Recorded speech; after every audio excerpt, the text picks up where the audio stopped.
السلام علیکم every one. کفر کے بعد سب سے بڑا گناہ دل آزاری ہے، چاہے وہ مومن کی ہو یا کافر کی۔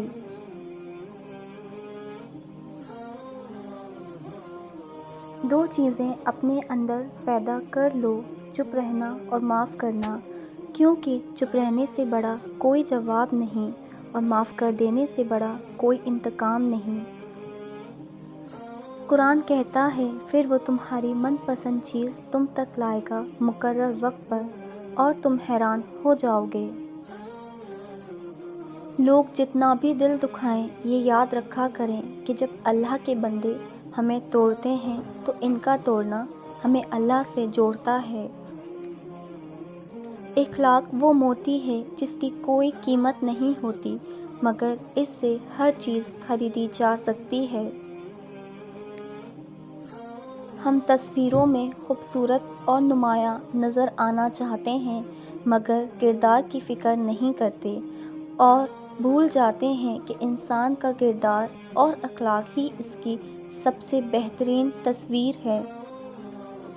لوگ کہتے ہیں ہوتا وہی ہے جو نصیب میں لکھا ہو۔ اللہ پاک قرآن میں کہتے ہیں، تم مجھے پکار کر تو دیکھو، میں نصیب بدلنے پر قادر ہوں۔ دعاؤں کا مسلسل تمہارے لبوں کی تسبیح بن جانا اللہ کی طرف سے تمہارے لیے قبولیت کا ایک اشارہ ہے، اور دعائیں مانگتے رہو، اسے اپنے بندے کے اٹھے ہوئے ہاتھوں کی لاج رکھنا آتا ہے۔ تم تب بھی دعا کرتے رہنا جب تمہارے پاس قبولیت کی کوئی بھی وجہ باقی نہ رہے، کیونکہ بے بس صرف تم ہو، اللہ نہیں، وہ تو پل بھر میں نصیبوں کو بدل سکتا ہے۔ میں نکاح سے پہلے والی محبت کو بھی حرام نہیں مانتا، جانتے ہو کیوں؟ کیونکہ زلیخا کو نکاح سے پہلے ہی محبت ہوئی تھی، اور حضرت خدیجہ کو بھی قبل از نکاح رسول خدا پسند آئے تھے۔ اب یہ تم پر ہے کہ تمہاری راہ کیسی ہے۔ حضرت علی رضی اللہ تعالیٰ عنہ نے فرمایا، اللہ تعالیٰ کبھی بھی دو مخلص لوگوں کو جدا نہیں کرتا، جدا تب کرتا ہے جب دونوں میں سے کوئی ایک منافق ہو۔ اللہ کبھی مخلص کو منافق سے نہیں جوڑتا۔ نفسیات کہتی ہے، کون کیا کرتا ہے، کیا کہتا ہے، کیا کھاتا ہے، کیا پیتا ہے، ان سب سے خود کو دور رکھو، اپنا جائزہ لو، خود سے ملاقات کرو، خود کو اچھائی پر مائل کرو، اپنے اندر کی خالی جگہوں کو پر کرنا سیکھو، خود کو بھی کبھی محسوس کیا کرو، کچھ رونقیں خود سے بھی ہوتی ہیں۔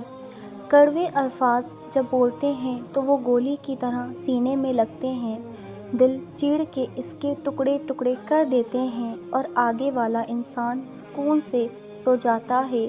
کسی کو دکھ دے کے اور وہ ٹوٹا ہوا انسان بنا کچھ جواب دیے خاموش ہو جاتا ہے، اور اگر وہ تہجد میں رو دے، اللہ کے سامنے اپنے آنسو گرائے، تو اس انسان کو ڈرنا چاہیے، کیونکہ ایک بار آہ لگ جائے پھر انسان کبھی نہیں سدھرتا۔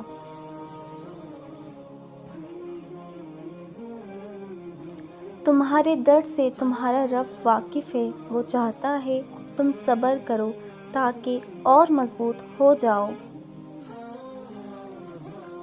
اگر تمہیں کوئی صرف اپنی ضرورت کے وقت یاد کرتا ہے تو پریشان مت ہو، بلکہ فکر کرنا، کیونکہ اسے اندھیروں میں روشنی کی ضرورت ہے اور وہ تم ہو۔ دھوکہ دینے کے ہزار طریقے ہیں، لیکن سب سے گھٹیا طریقہ محبت اور ہمدردانہ دکھاوا کرنا ہے۔ جو مل رہا ہے تمہارے لیے بہتر ہے، تم نہیں جانتے، لیکن دینے والا تو خوب جانتا ہے۔ مرد ہو یا عورت، اس کی انا اپنے پسندیدہ انسان کے آگے ہار جاتی ہے۔ میں لڑنے اور برداشت کرنے سے زیادہ الگ ہو جانے کے حق میں ہوں، کیونکہ آپ کا نفسیاتی طور پر صحت مند ہونا محبت سے زیادہ اہم ہے۔ جو لڑکیاں میکا بساتی ہیں وہ کبھی بھی اپنا گھر نہیں بسا سکتیں۔ لوگوں کو اللہ کے بعد ایک ہی ذات پر اعتماد کی تلقین کرو، اور ذات حضور پاک صلی اللہ علیہ وآلہ وسلم کی ہے۔ ہر وہ شخص جو آپ کی زندگی میں قدم رکھتا ہے اس کے آنے کا کوئی نہ کوئی سبب ہوتا ہے۔ کچھ آپ کو محبت کرنا سکھا دیتے ہیں، کچھ لوگ محبت نبھانا سکھا دیتے ہیں، کچھ صبر کرنا سکھا دیتے ہیں، کچھ خواب دیکھنا، اور کچھ لوگ انہیں خواب کو پورا کرنے کا حوصلہ دے جاتے ہیں۔ Thanks for watching. If you like my video, so like, share and subscribe. Until next time, Allah Hafiz.